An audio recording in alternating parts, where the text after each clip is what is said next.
प्रिय छात्रों, famous Hindi channel में आप सभी का एक बार फिर से स्वागत है। आज हम कक्षा 10 के काव्य खंड के चौथे पाठ जो बिहारी लाल द्वारा रचित भक्ति और नीत के दोहे हैं, उसी के दूसरे भाग यानी नीत के दोहों को लेकर के हम उपस्थित हुए हैं। तो आइए इसकी व्याख्या को देखते हैं। दुसह दुराज प्रजान को क्यों न बढ़े दुखदंदु, अधिक अंधेरो जग करत मिल मावस रविचंदु। इसका संदर्भ लिखेंगे।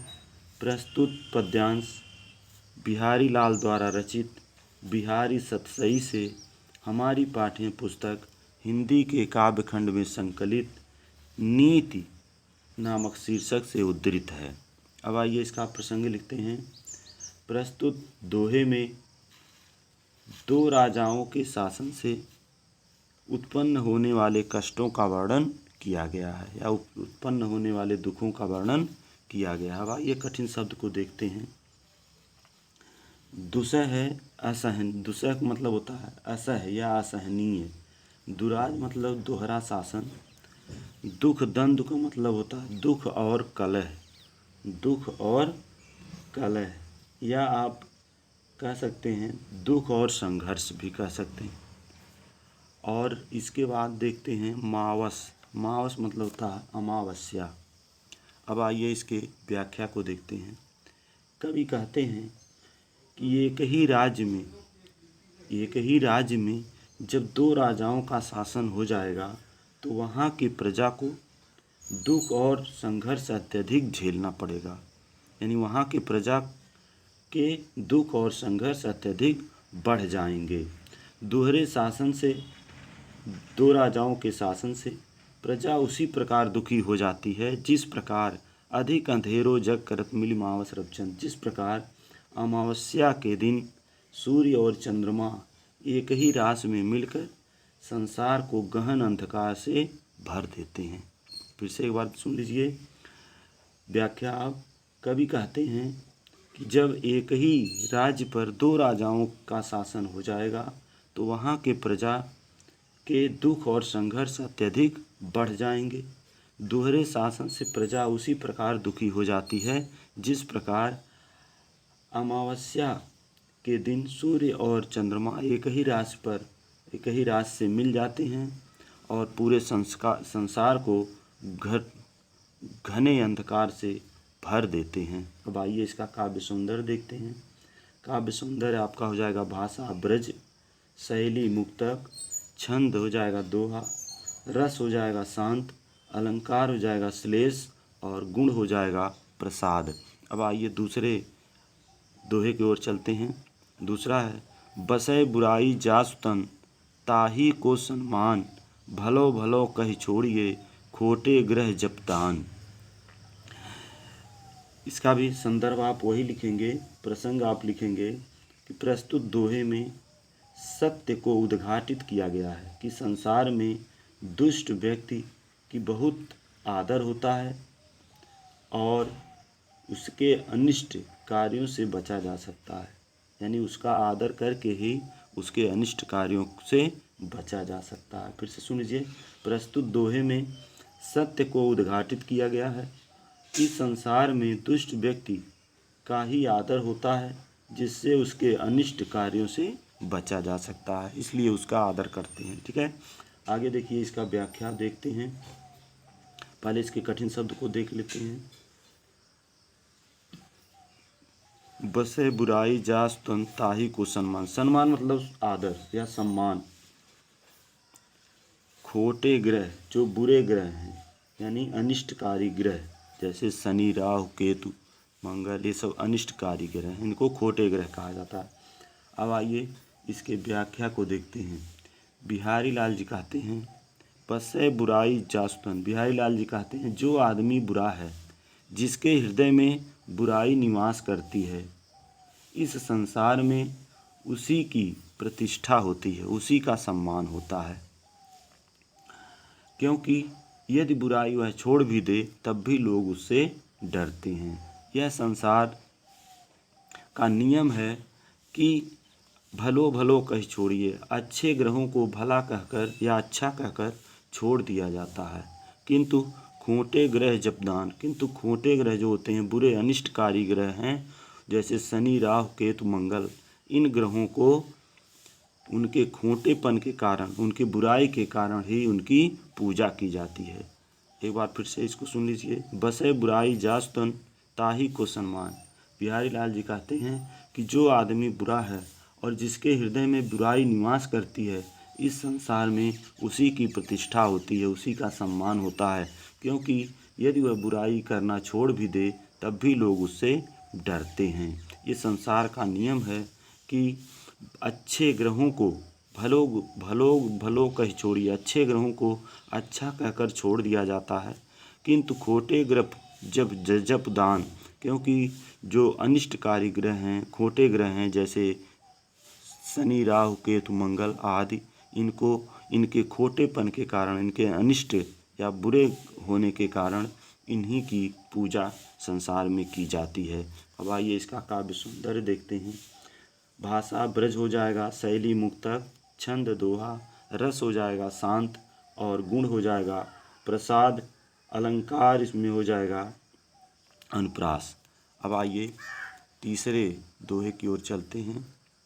नर की अरु नल नीर की, गति एक कर जोय, जय तो नीचो होए चले, ते तो ऊंचे होए। संदर्भ आप वही लिखेंगे, प्रसंग इसका लिखेंगे। इन पंक्तियों में आदमी को विनम्र होने के लिए कहा गया है। इन पंक्तियों में आदमी को विनम्र होने के लिए कहा गया है। क्या कहा गया, इसके कठिन शब्द को देख लीजिए पहले। नर मतलब मनुष्य, अरु मतलब और, नल मतलब होता है नल, और नीर का मतलब होता है पानी। यहाँ गत शब्द आया, गत का मतलब होता है दशा। जोई, जोई का मतलब देखो। जेतो मतलब जितना, होए मतलब होकर, तेतो मतलब उतना ही या इतना ही। अब आइए इसका व्याख्या देखते हैं। नर की अरु नल नीर की, गति एक कर जोय। बिहारी लाल जी कहते हैं कि मनुष्य जितना नम्र होकर चलेगा उसकी उतनी ही अधिक उन्नति होगी। जितना विनम्र होकर चलेगा उसकी उन्नति उतनी ही होगी।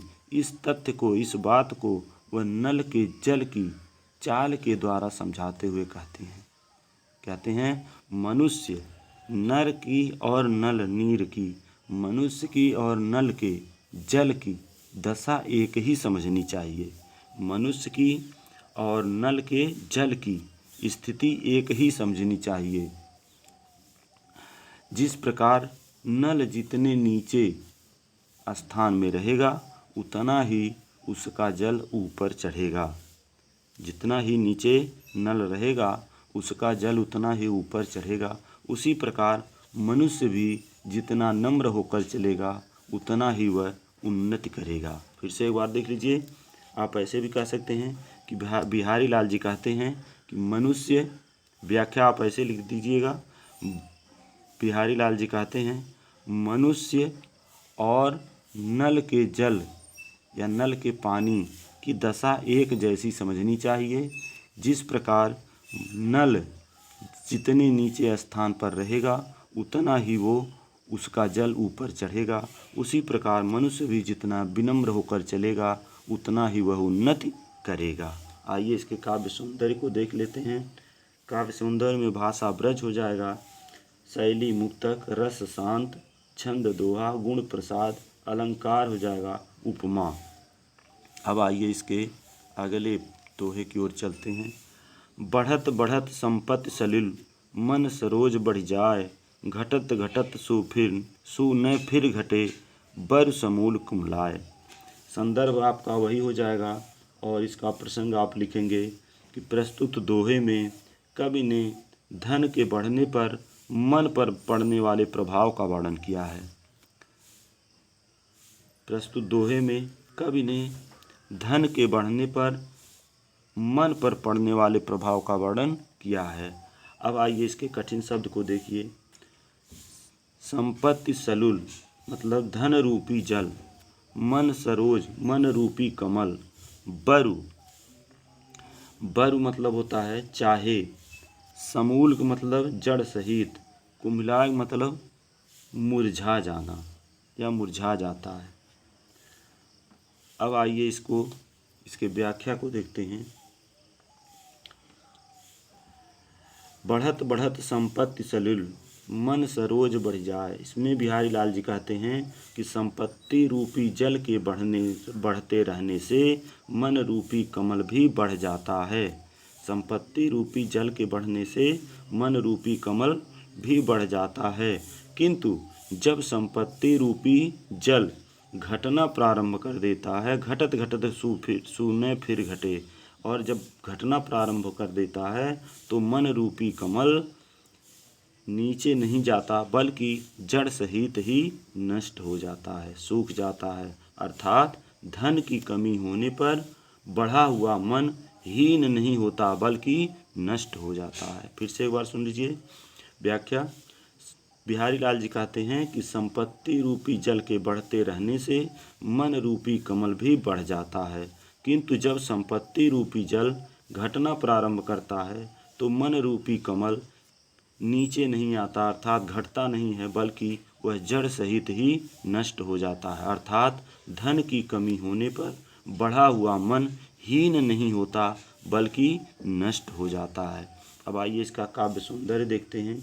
भाषा आपका ब्रज हो जाएगा, शैली मुक्तक, छंद दोहा, रस शांत और अलंकार हो जाएगा अनुप्रास।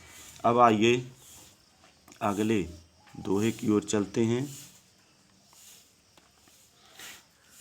अगला दोहा है,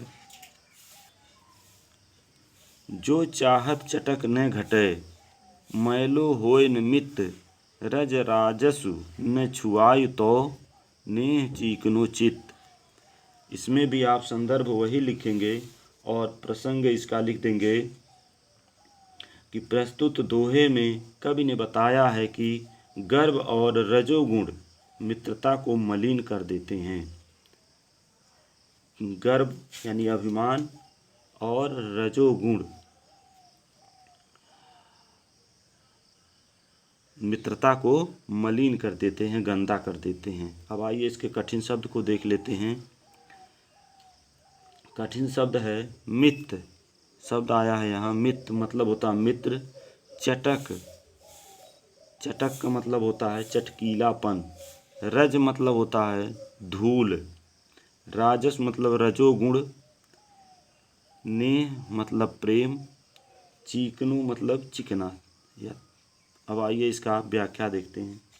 बिहारी लाल जी कहते हैं कि हे मित्र, यदि तुम चाहते हो, जो चाहत यदि तुम चाहते हो चटक न घटे, हमारी मित्रता का चटकीलापन फीका न पड़े।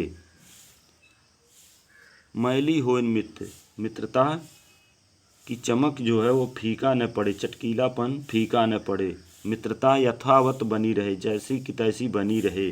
तो रज राजस न छुआयो तो नेह चिकनो चित्त, तो उसके स्नेह से चिकने हुए चित्त को मन में रजोगुण रूपी धूल का स्पर्श न कराओ, क्योंकि धूल तेल लगी हुई वस्तु पर आसानी से चिपक जाती है और उसे गंदा कर देती है।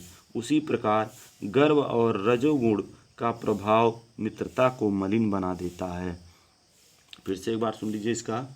बिहारी लाल जी कहते हैं कि हे मित्र, यदि तुम चाहते हो कि हमारी मित्रता का चटकीलापन फीका न पड़े, मित्रता जैसी की तैसी बनी रहे, तो उसके स्नेह से, तो उसके प्रेम से, उसके स्नेह से चिकने हुए मन में रजोगुण रूपी धूल का स्पर्श न कराओ, क्योंकि धूल तेल लगी हुई वस्तु पर आसानी से चिपक जाती है और उसे गंदा कर देती है। उसी प्रकार गर्व और रजोगुण का प्रभाव मित्रता को मलिन बना देती है। आइए इसके काव्य सौंदर्य को देखते हैं। भाषा ब्रज, शैली मुक्तक, रस शांत, छंद दोहा, अलंकार, रूपक, गुण प्रसाद। अब आइए अगले पद की ओर चलते हैं। बुरो बुराई जो तजे, तौ चित खरो डरात, जो निष्कलंक मयंक लख, गने लोग उत्पात। इसमें भी आप संदर्भ वही लिखेंगे, प्रसंग आप लिखेंगे कि इस दोहे में बिहारी लाल जी ने बताया है कि बुरे स्वभाव वाले व्यक्ति उसकी बुरी आदत दूर हो जाने पर भी हमेशा उनसे डर बना रहता है। यानी बुरे स्वभाव वाले व्यक्ति अगर बुरी आदत छोड़ भी देते हैं तब भी हमें उनसे डर बना रहता है। अब आइए इसकी व्याख्या को देखते हैं। व्याख्या इसका हो जाएगा, पहले कठिन शब्द देख लेते हैं। कठिन शब्द देखेंगे इसमें खरौ। खरौ का मतलब हो जाता है शुद्ध। निष्कलंक, निष्कलंक कलंक को मतलब हो जाता है स्वच्छ। और मयंक मतलब होता है चंद्रमा। उत्पात, उत्पात मतलब उपद्रव। गनय, गनय मतलब संभावना या आशंका करना। अब आइए देखते हैं व्याख्या इसका। बिहारी लाल जी कहते हैं कि यदि बुरे स्वभाव वाले व्यक्ति अपनी बुरी आदत को छोड़ भी दें तब भी शुद्ध हृदय वाला या शुद्ध मन वाला व्यक्ति उससे उसी प्रकार डरता है जिस प्रकार पूर्ण निष्कलंक चंद्रमा को देखकर लोग किसी भावी दैवी उत्पात की आशंका करते हैं। फिर से सुन लीजिए। बिहारी लाल जी कहते हैं कि बुरा या बुरे स्वभाव वाला व्यक्ति अपनी बुराई को छोड़ भी दे तब भी शुद्ध हृदय वाला व्यक्ति उससे ठीक उसी प्रकार डरता है जिस प्रकार पूर्ण निष्कलंक चंद्रमा को देखकर लोग किसी भावी दैवी आपदा या दैवी उत्पात की आशंका करने लगते हैं। आइए इसका भी काव्य सौंदर्य देखते हैं। काव्य सौंदर्य इसका भी हो जाएगा भाषा, ब्रज भाषा, शैली मुक्तक, रस हो जाएगा शांत, छंद दोहा, अलंकार हो जाएगा अनुप्रास। अब आइए अंतिम दोहे पर चलते हैं। स्वार्थ सुकृत न श्रम वृथा देख विहंग विचार बाज पराए पान पर तू पच्छिन न मार। इसमें संदर्भ वही हो जाएगा। प्रसंग आप लिख सकते हैं कि बिहारी लाल जी या प्रस्तुत पद में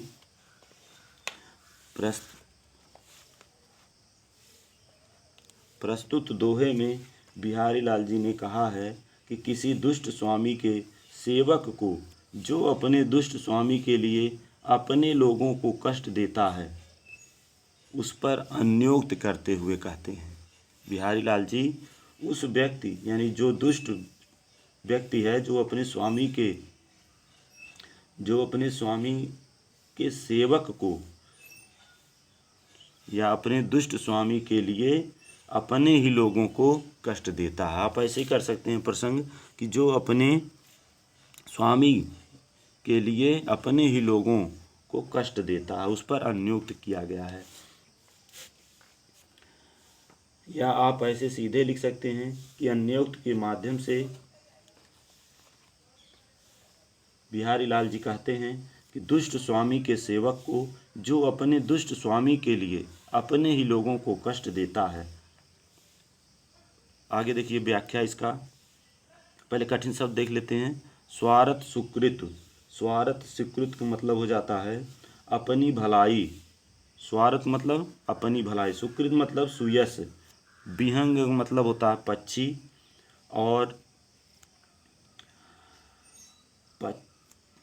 पराए पान पर, पराए पान पर, पराए पान पर का मतलब हो जाता है दूसरे के हाथ में रहकर या पढ़कर, दूसरे के हाथ में पढ़कर। आइए इसका व्याख्या देखते हैं। अब बिहारी लाल जी कहते हैं कि हे, यहाँ बाज पक्षी पर अनुक्त किया गया है। हे बाज पक्षी, तू दूसरों के बस में होकर स्वच्छंद विचरण करने वाले अन्य पक्षियों का वध मत करो, क्योंकि इससे तुम्हारा कोई कार्य सिद्ध नहीं होगा, कोई स्वार्थ सिद्ध नहीं होगा, और न तुम्हें इससे कोई यश प्राप्त होगा, और न ही तुम्हें इससे कोई यश प्राप्त होगा। इससे तुम्हारा परिश्रम व्यर्थ ही जाएगा। हे बाज पक्षी, तू अपने स्वार्थ के लिए दूसरों के बस में होकर स्वच्छंद विचरण करने वाले अन्य पक्षियों को मत मारो, क्योंकि इसमें न तो तुम्हारा कोई स्वार्थ ही सिद्ध होगा, न इससे तुम्हें कोई यश प्राप्त होगा। इससे तुम्हारा परिश्रम व्यर्थ ही जाएगा। और यही बात नियुक्त किए हैं बिहारी लाल जी। नियुक्त किए हैं राजा मिर्जा जय सिंह और औरंगजेब की ओर से। हिंदुओं के विरुद्ध युद्ध करते हैं थे, पर इसी पर यह नियुक्त किया गया है। इसी पर यह नियुक्त किया गया है कि वह अपने ही लोगों को अपने मालिक के कहने के अनुसार अपने ही लोग यानी औरंगजेब की ओर से अपने हिंदुओं के विरुद्ध युद्ध करते थे। इसी पर यह बात नियुक्त किया गया है कि हे बाजपच्ची, तू दूसरों के बस में हो करके अपने स्वच्छंद विचरण करने वाले अन्य पक्षियों का वध मत करो, क्योंकि इससे न तुम्हारा कोई स्वार्थ सिद्ध होगा, न कोई यश प्राप्त होगा, बल्कि तुम्हारा परिश्रम व्यर्थ ही जाएगा। तो बच्चों, इसका काव्य सौंदर्य देख लीजिए। इसका काव्य सौंदर्य भी वही हो जाएगा, भाषा ब्रज भाषा, शैली मुक्तक, रस शांत, छंद दोहा, और अलंकार हो जाएगा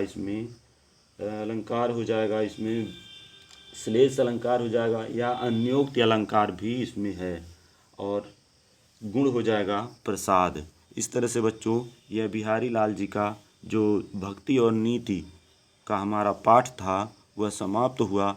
अगर हमारा वीडियो आप लोगों को पसंद आए तो आप लोग हमारे चैनल को सब्सक्राइब ज़रूर करें। धन्यवाद।